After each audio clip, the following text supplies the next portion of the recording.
Shalom pemirsa, jumpa lagi dalam pembahasan pelajaran buku Sekolah Sabat. Kita masih tetap berada dalam buku Amsal. Dan judul besarnya adalah Apa yang Anda dapatkan bukanlah apa yang Anda lihat. Itulah judul besar sepanjang satu minggu ini. Dan judul pelajaran kita saat ini adalah apa, Fon? Di hari Selasa ya, Mata Tuhan. Oke, Mata Tuhan. Ya, seperti apa pembahasannya? Kita akan belajar bersama-sama. Tapi terlebih dahulu jangan lupa undang seluruh anggota keluarga untuk duduk bersama. Kita belajar firman Tuhan dan siapkan Alkitab. Karena ketika ada ayat yang akan kita bacakan, kita akan baca secara bersama-sama. Mungkin boleh dibuka. Mata Tuhan ada di segala tempat, mengawasi orang jahat dan orang baik. Amsal 15 ayat 3. Bagaimanakah ayat ini membuat Anda berpikir dan mengapa? Pada dua pasal berikutnya dalam Amsal nadanya berubah. Pasal-pasal ini lebih bersifat teologis daripada sebelumnya. Tuhan disebutkan lebih sering daripada Amsal-Amsal sebelumnya. Kita juga diberitahu sesuatu yang menakjubkan tentangnya, bahwa matanya ada di segala tempat. Ya. Nah, ini sebenarnya cukup menarik ya. Karena tadi dibuka Mata Tuhan di Amsal 15 ayat 3 itu berada bukan hanya di satu tempat, tapi di segala tempat. Dan yang lebih menariknya bukan hanya untuk orang jahat. Kadang kan orang takut itu, wah Tuhan selalu mengamati, kesannya hanya orang jahat. Enggak juga, setiap orang artinya Tuhan selalu amati. Jadi semua ciptaannya ya, Tuhan selalu mengawasi. Ya kadangkala walaupun kita melakukan suatu hal yang salah, mungkin kita tidak sadar. Ya mungkin kita lihat orang di sekitar kita tidak melihat. Tetapi kembali lagi Tuhan yang menciptakan kita, Dia melihat segala aktivitas atau apapun yang kita lakukan di dunia ini. Amin. Oke, saya akan lanjutkan pembahasannya. Di situ dikatakan kesadaran akut akan kehadiran Tuhan ini adalah persis yang bangsa Israel kuno sebut takut akan Tuhan, ya. Hubungan yang sama juga ditemukan dalam Mazmur. Ya, banyak disebutkan dalam buku Mazmur. Di situ dikatakan salah satunya Mazmur 33 ayat 18, takut akan Tuhan. Hubungan yang sama juga ditemukan dalam Mazmur 33 ayat 18 itu, mata Tuhan tertuju kepada mereka yang takut akan Dia. Ya. Dan bukan hanya Mazmur, Ayub 28 ayat 24 juga mengatakan, demikian juga Ayub menggambarkan Tuhan sebagai oknum yang memandang sampai ke ujung bumi dan melihat segala yang terjadi di bawah langit. Oleh karena ini, Ayub menyimpulkan bahwa takut akan Tuhan adalah hikmat. Ya. Jadi sebenarnya yang mau ditekankan baru saja yang dibaca, takut yang ingin ditekankan baik Amsal, Mazmur ataupun Ayub sendiri, itu bukannya kita dilihat baru kita ketakutan, ya. Tapi Ayub bahkan mengangkat takut akan Tuhan itu sebenarnya hikmat. Ya. Karena mata Tuhan selalu tertuju dan dia melakukan bukan karena unsur ketakutan, tapi dia tahu bahwa jalan yang Tuhan arahkan itu adalah jalan-jalan yang benar. Sebenarnya banyak hal-hal yang menarik yang bisa disimak di sini dan banyak contoh-contoh. Saya mau angkat sebenarnya, kita pernah dengar mungkin cerita Yusuf. Ya. Yusuf seperti yang Ayub angkat.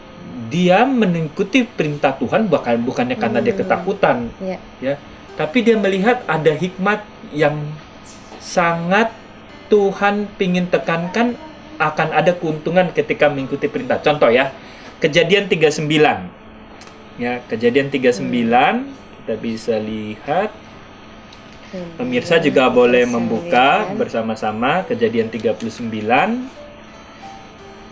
ayat 9 sampai 12. Kejadian 39 ayat 9 sampai 12. Boleh tolong baca, Fon? Ya, ayatnya yang ke-9 ya.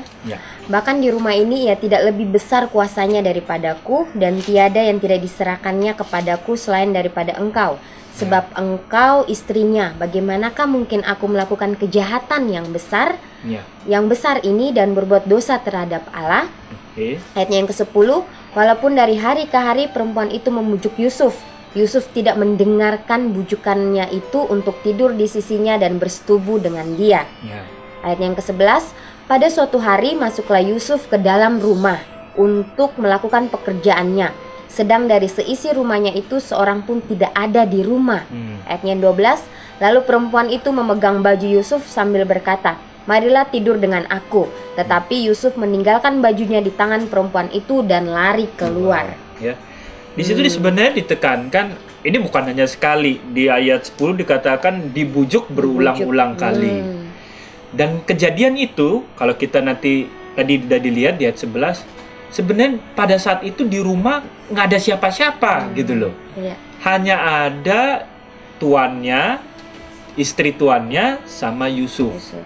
Ya, sebenarnya Yusuf bisa saja melakukan dengan alasan misalnya, saya ini hanya seorang budak. Jadi apa yang tuanku katakan, ya sebenarnya kan nggak bertentangan, orang dia kok yang menyuruh. Ya. Tapi yang menarik di ayat 9, Yusuf itu dia mengatakan, bagaimana aku melakukan kejahatan yang berbuat dosa kepada Tuhan. Jadi itu yang sebenarnya diangkat, takut akan Tuhan.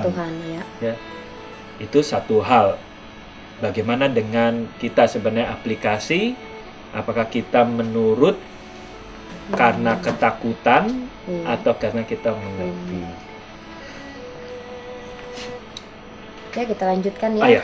Amsal ini mengingatkan kita pada kemampuan Tuhan untuk melihat kebaikan dan kejahatan.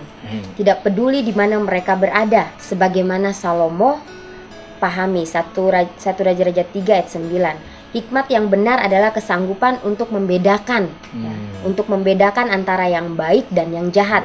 Pada pemahaman manusia, kesadaran ini harus membantu kita mengingat selalu untuk melakukan yang baik dan jangan pernah yang jahat. Karena Tuhan melihat segala yang kita lakukan, bahkan jika tidak ada orang yang melihat.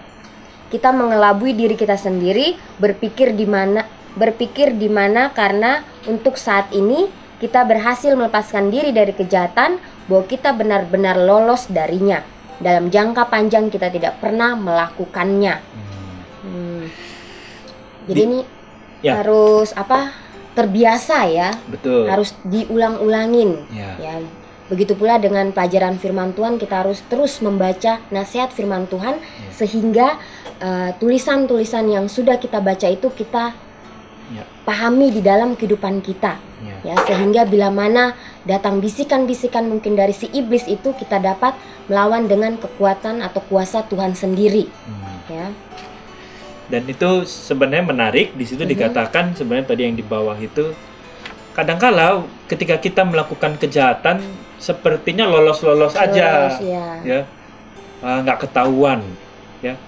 Tapi sebenarnya di situ dikatakan kita mengelabui sebenarnya diri kita sendiri, ya. Karena cepat atau lambat dalam jangka panjangnya itu akan selalu berakibat buruk, ya. Mungkin ya ada orang yang misalnya mencuri langsung ketangkep. Ada juga nggak ketangkep, akhirnya dia bilang, wah gue hebat banget ini. Jadi dia terus menerus melakukan. Bukan di situ sebenarnya poinnya. Sebenarnya poinnya di sini adalah Tuhan selalu melihat, walaupun kita merasa pada saat itu tidak ketahuan. Ya, ada juga banyak contoh di Alkitab ketika kita mengambil sesuatu, ya, sebenarnya mata Tuhan tertuju. Mungkin kita pernah dengar cerita Akan, ya.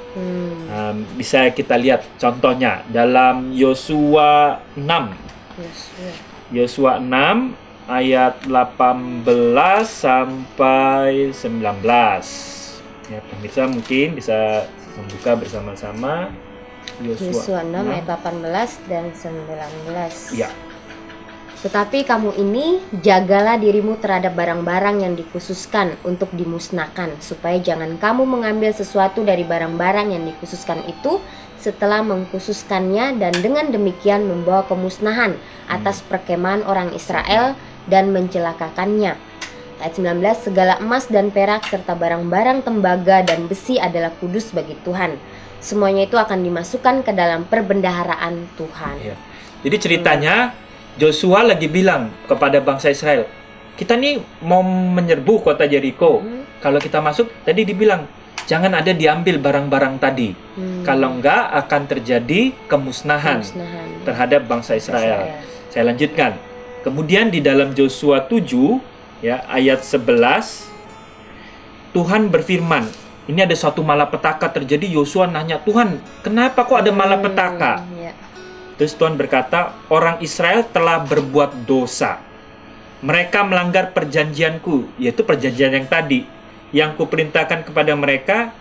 Mereka mengambil sesuatu dari barang-barang yang dikhususkan itu. Mereka mencurinya, mereka menyembunyikannya, dan mereka menaruhnya di antara barang-barangnya. Siapa itu orangnya? Boleh tolong dibaca pon ayat 19 sampai 21 Joshua 7. Joshua 7 Ya. ayat 19 Sampai 21.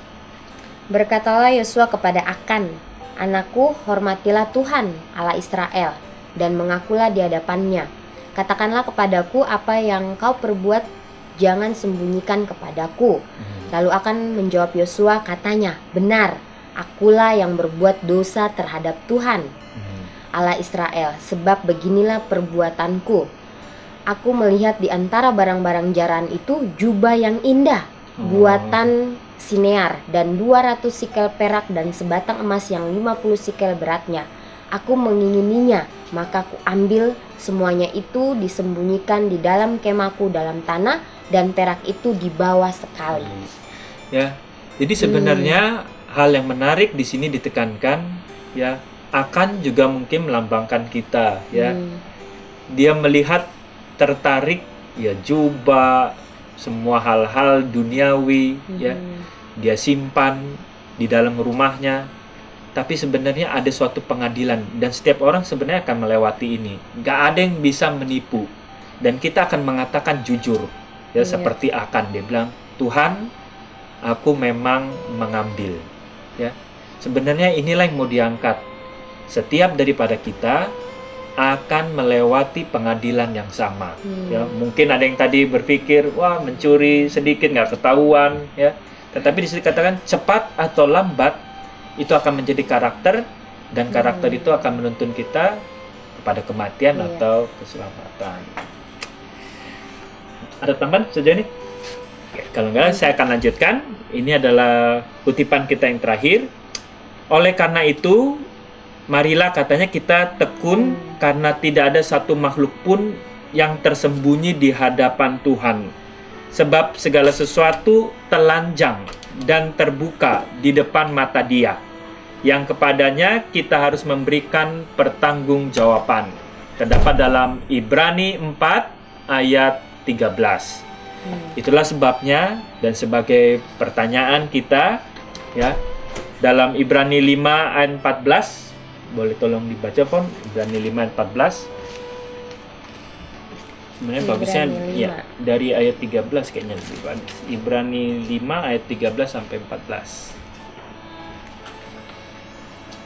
Sebab ketika Tuhan memberikan janjinya kepada Abraham, ia bersumpah demi dirinya sendiri, karena tidak ada orang yang lebih tinggi daripadanya.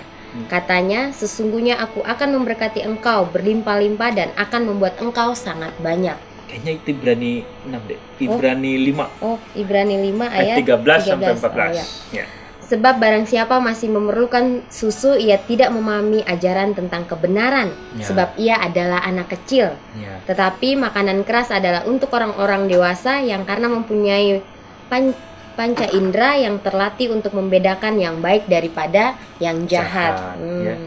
Jadi di situ pekabarannya adalah penting bagi kita, khususnya kita yang hidup di zaman ketika konsep tentang baik dan jahat itu katanya udah kabur, ya, sering kabur dengan orang-orang yang mengklaim bahwa baik dan jahat adalah relatif. Nggak benar. Baik dan jahat itu nggak relatif. Baik dan jahat itu standarnya harus kebenaran Tuhan. Harus sama dimanapun kita berada. Baik dan jahat itu haruslah sama. Kemudian di situ dikatakan gagasan manusia yang tidak memiliki eksistensi objektif yang terpisah dari apa yang kita katakan tentang mereka. apakah yang salah dengan gagasan tentang baik dan jahat seperti ini dan mengapa sangat berbahaya untuk mempertahankannya? Ya, jadi kita harus selalu melihat bahwa baik dan jahat itu berdasarkan hikmat dari Tuhan. Ya, jadi standarnya haruslah selalu sama, dan disitu dikatakan kalau kita matang secara dewasa, secara rohani, ya, kita akan mengetahui tadi katanya antara yang baik dengan yang jahat. Ya, kalau kita nggak mengerti, kita terus makan bubur seperti anak-anak yang kecil. Itulah mungkin pelajaran kita pada kesempatan ini. Biarkanlah melalui pelajaran kita dengan judul Mata Tuhan, kita selalu mengingat Tuhan selalu melihat bukan hanya kepada orang jahat, orang baik dan orang jahat, siapapun di dunia ini, bahkan hewan pun Tuhan tetap melihat dan memelihara. Biarkanlah dengan begitu kita takut dalam konteks kita hormat kepada Tuhan, karena segala jalan-jalannya adalah jalan yang baik. Kiranya Tuhan